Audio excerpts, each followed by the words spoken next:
पति को शराब पिलाई, हाथ पैर बांधे और सीने पर चढ़कर गला घोटा और फिर पत्नी ने प्रेमी के साथ मिलकर 25 किलोमीटर दूर फेंकी लाश। एक्सीडेंट दिखाने की साजिश नाकाम।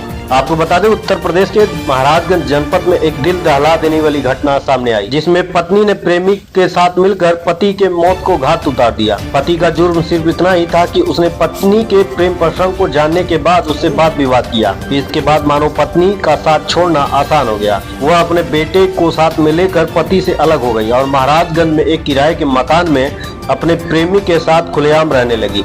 लेकिन पति अपनी पत्नी को पास बुलाने के लिए मनाता रहा, लेकिन पति की यह दखल अंदाजी उसे नागवार गुजरी। पत्नी ने पति को फोन करके अपने पास बुलाया और उसे खूब शराब पिलाई और फिर पति के हाथ पैर बांधे और प्रेमी ने सीने पर बैठकर उसका गला घोट दिया। इस निर्मम हत्या करने के बाद अपने जुर्म को छिपाने के लिए लाश को घर से 25 किलोमीटर दूर निचलौल थाना क्षेत्र के धमकी गांव के पास सड़क के मार्ग पर फेंक दिया, जिससे यह सड़क हादसा लगे। अगली सुबह पुलिस को सड़क किनारे शव बरामद हुआ। मृतक की पहचान ठूठीवारी थाना क्षेत्र के राजावारी गांव निवासी नागेश्वर रोनियार उम्र 26 वर्ष के रूप में हुई।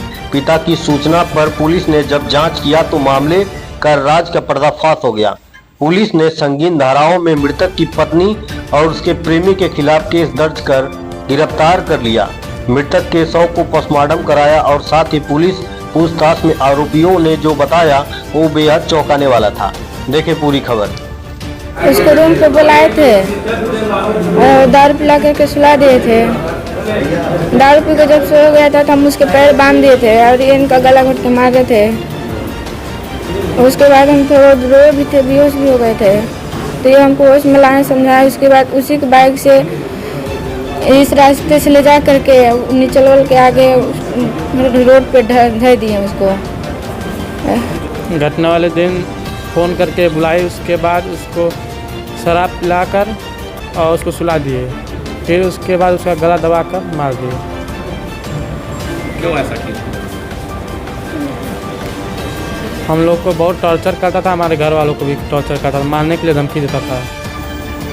रात्रि 12-13 सितंबर तकरीबन 3 बजे थाने निचलौल पर ये सूचना प्राप्त हुई कि एक व्यक्ति का शव दमकी गैस एजेंसी के पास में पड़ा हुआ है। इस पर तत्काल पुलिस फोर्स मौके पर पहुंचती है और शव को अपने कब्जे में लेती है। पोस्टमार्टम हेतु शव को भेजा जाता है। पोस्टमार्टम रिपोर्ट में थ्रॉटलिंग स्पष्ट होता है। इसके बाद में गहनता से जाँच की जाती है। गहनता से जाँच में 2 अभियुक्तों के बारे में स्पष्ट जानकारी होती है। मृतक की पत्नी नेहा और जितेंद्र, इन दोनों की भूमिका स्पष्ट होती है। इन दोनों के द्वारा स्वीकार किया गया है कि प्रेम संबंध में इस घटना को कारित किया गया है। प्रेम में बाधा बनने और तलाक न देने के कारण इनके द्वारा घटना को अंजाम किया गया। घटना वाली रात क्या हुआ, क्या कुछ जानकारी? घटना वाली रात इनके द्वारा पहले इसको अपने किराए का जो आवास है वहाँ बुलाया गया और इसके हाथ पैर बांध दिए और गला दबा कर हत्या की गई और उसको जाकर फिर रोड पर डाल दिया। एक्सीडेंट जी।